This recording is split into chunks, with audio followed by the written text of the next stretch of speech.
The morning sun streamed through the tall windows of Sterling Motors, casting long shadows across the showroom floor.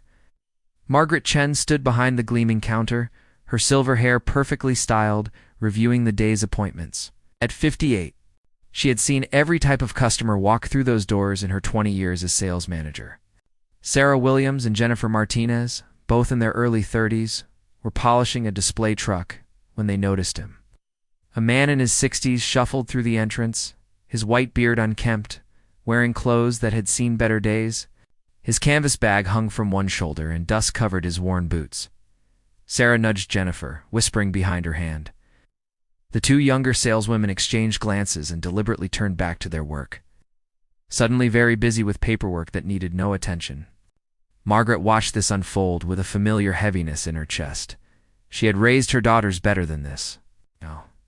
She had taught her team better than this. Yet here it was again, judgment written across their faces before a single word had been spoken. The man stopped in the center of the showroom, taking in the rows of Mercedes trucks with quiet appreciation. He ran his weathered hand along the chrome grille of the nearest vehicle, a touch gentle and knowing. Margaret set down her tablet and walked toward him, her heels clicking softly on the polished floor. "Good morning," she said warmly. "I'm Margaret. Welcome to Sterling Motors. How can I help you today?" The man turned to her, and she noticed his eyes. They were clear and bright, holding a depth that spoke of years lived fully. He smiled, and it transformed his entire face. "Morning, ma'am. Name's Frank Morrison. I'm looking to buy some trucks." From across the showroom, Sarah let out a barely concealed laugh. Jennifer covered her mouth, but her shoulders shook with amusement. Margaret felt her jaw tighten, but she kept her voice steady and professional. "What kind of trucks are you interested in, Mr. Morrison?" "Well," Frank said slowly, looking around the showroom, "I need 5 of your heavy-duty Mercedes trucks, the kind that can handle cross-country hauling, built to last." The laughter was no longer concealed. Sarah turned to Jennifer, speaking just loud enough to be heard across the quiet showroom. 5 trucks? Is he serious right now?" Jennifer shook her head, grinning. "Maybe he thinks this is a toy store." Margaret's face flushed with embarrassment, not for herself, but for them. She turned sharply toward the two women. "Ladies, don't you have inventory to check in the back?" They sobered slightly but made no move to leave, clearly wanting to see how this would play out. Frank appeared unfazed by their reaction. He had lived too many years to let small minds bother him. "I know how this looks," he said to Margaret quietly. "I probably should have cleaned up first, but I've been on the road for 3 days, checking out dealerships across the state. Yours came highly recommended." Margaret felt something shift. Inside her, a familiar instinct that had served her well over the years. There was more to this man than met the eye. "Mr. Morrison, why don't we sit down and talk about what you need?" She gestured toward her office. "Can I get you some coffee?" "Water." "Coffee would be wonderful. Thank you." They walked toward her office. Margaret caught Sarah rolling her eyes at Jennifer. Something inside her snapped. "Sarah, Jennifer, my office. Now." The two women exchanged worried glances and followed. Once inside, Margaret closed the door and turned to face them. Her voice was low but firm, carrying the weight of disappointment more than anger. "In all my years in this business, I have learned one absolute truth. You cannot judge a person's worth by their appearance. That man out there deserves the same respect as anyone who walks through our doors." Sarah shifted uncomfortably. "Margaret, come on.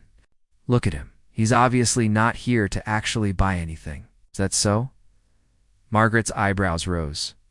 "Tell me, Sarah, what does a truck buyer look like? Because I've sold vehicles to oil workers fresh off the rig, 2 ranchers covered in dust, 2 contractors in work clothes, and 2 millionaires in sweatpants. Success doesn't have a dress code." Jennifer spoke up, her tone defensive. "We're just being realistic. This is a waste of time." Right. Margaret looked at both of them for a long moment. "Then consider this a teaching moment. You will both observe this meeting. You will see how we treat every customer with dignity. And perhaps you'll learn something about the people you're so quick to dismiss." She opened the door and gestured for them to follow her back out. Frank was standing by the window, looking out at the lot where dozens of trucks gleamed in the morning sun, He turned as they approached. "I apologize for the delay, Mr. Morrison. Now, tell me about your needs." Frank settled into the chair across from her desk, seeming to gather his thoughts. Sarah and Jennifer stood against the wall, arms crossed. "I run a logistics company," Frank began. "Morrison Transport. We've been in business for 35 years. Started with one truck and a dream, built it into a fleet of 47 vehicles." Sarah's arms slowly uncrossed. "We're expanding our operations into the Western Territories, and I need 5 new trucks to anchor that expansion. I've been researching for months, talking to drivers, checking reliability records. Mercedes has the durability I need." Jennifer's expression was no longer smug. "I'm prepared to pay in full today for the right vehicles," Frank continued. "But I need to know I'm working with people who value integrity, who see a handshake as binding as any contract." Margaret leaned forward, her professional instincts fully engaged now. "Tell me about your timeline and specific requirements." For the next hour, Frank detailed exactly what he needed. He knew every specification, every feature, every detail that would make these trucks perfect for his operation. He spoke with the knowledge of someone who had spent decades in the industry, who had worked his way up from driver to owner, who understood every aspect of the business. Margaret took notes, asked questions, found herself impressed by this man's depth of knowledge and clear vision for his company's future. Sarah and Jennifer stood silent, their earlier amusement long gone, replaced by something that looked like shame. When the discussion wound down, Margaret pulled up the inventory on her computer. "We have 4 of these models in stock right now. The 5th would need to be ordered, but I can have it here within 2 weeks. "That works perfectly," Frank said. "My crews don't start the western routes until next month." Margaret prepared the paperwork, her hands moving efficiently across the keyboard. When she turned the screen to show him the total, Sarah audibly gasped. The figure was substantial, representing one of the largest single sales in the dealership's history. Frank pulled out his phone and made a call. "Tom, it's Frank. Send the wire to Sterling Motors." "Yes, the full amount. We're good here." He hung up and smiled at Margaret. "My accountant. The money should hit your business account within the hour." Margaret extended her hand. "Mr. Morrison, it's been a pleasure doing business with you." Frank stood and shook her hand firmly. Then he turned to Sarah and Jennifer, who looked like they wanted to disappear into the floor. "Ladies," he said gently, "I'm not angry. I've been judged before, and I'll be judged again. But I want to tell you something my father taught me when I was young and foolish." They both looked at him, waiting. "He said that every person you meet knows something you don't. Every person has a story worth hearing. The moment you decide you know everything about someone based on how they look, you close yourself off from learning, from growing, from being surprised by life." Frank picked up his canvas bag. "I wore these clothes today on purpose, not to test anyone, but because I'd been visiting my brother's ranch, helping him fix fences for 3 days. I could have changed before coming here, but honestly, I forgot. I was excited about these trucks." He smiled, and there was no malice in it, only kindness. "But I'm glad I forgot, because it reminded me why I've always tried to treat people with respect, no matter who they are. You never know when the ragged man might be your biggest customer, or more importantly, when he might be someone who just needs a little dignity." Sarah's eyes were wet.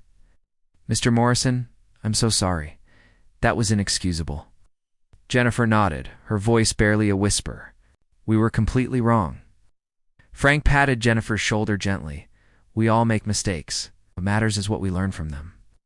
Margaret walked Frank out to the lot, where they looked at the trucks he'd be taking delivery of. He ran his hand over the hood of one, that same gentle, knowing touch. "You know," he said quietly, 35 years ago, I walked into a dealership not unlike this one. I had scraped together every penny for a down payment on one used truck. I was young, scared, determined. The owner could have laughed me out of there, but he didn't. He shook my hand, worked with me on financing, and told me he believed I'd make it." Margaret listened, understanding washing over her. That man's kindness changed my life. It's not just because he sold me the truck, but because he saw me. Really saw me. He taught me that success isn't just about building a company, it's about building people up along the way. "You paid it forward," Margaret said softly. "I try to, every day." Frank turned to her. You did good in there, these young women learned. Something today that no business school could teach them. I hope so. I really do. 2 weeks later, when the 5th truck arrived, Frank came to take delivery. This time, he wore pressed slacks and a button-down shirt. Sarah and Jennifer were waiting. Mr. Morrison, Sarah said, stepping forward, we'd like to ask you something, if that's okay. Of course. Would you be willing to speak to our sales team? Share your story, maybe some of what you've learned. Frank looked surprised, then pleased. I'd be honored, Jennifer added. We told our manager what happened, what you taught us. She thinks everyone could benefit from hearing it. The following month, Frank returned to speak to the entire Sterling Motors team.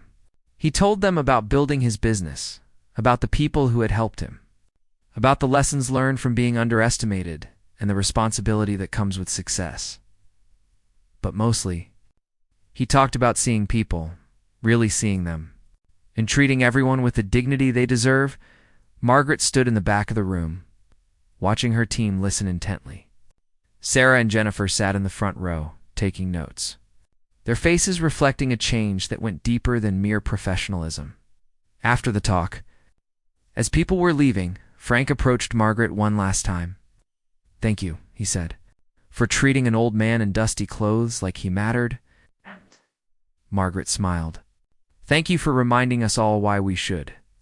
Frank Morrison drove away that day in the lead truck of his new fleet, heading west to expand his business into new territories. But he left behind something more valuable than the substantial sale he'd made. He left behind a reminder that every person who walks through a door has a story. That judgment is easy, but understanding takes courage. And that sometimes the biggest mistakes we make are the ones we base on first impressions. In the showroom of Sterling Motors, a photo now hangs on the wall. It shows Frank standing with his 5 new Mercedes trucks, flanked by Margaret, Sarah, and Jennifer. Beneath it, a small plaque reads, "See people, not appearances." Every customer has a story worth hearing. Every new salesperson who joins the team hears about the day when a ragged man asked for 5 trucks, when laughter turned to learning, and when everyone discovered that the measure of success isn't what you see, but how you choose to see.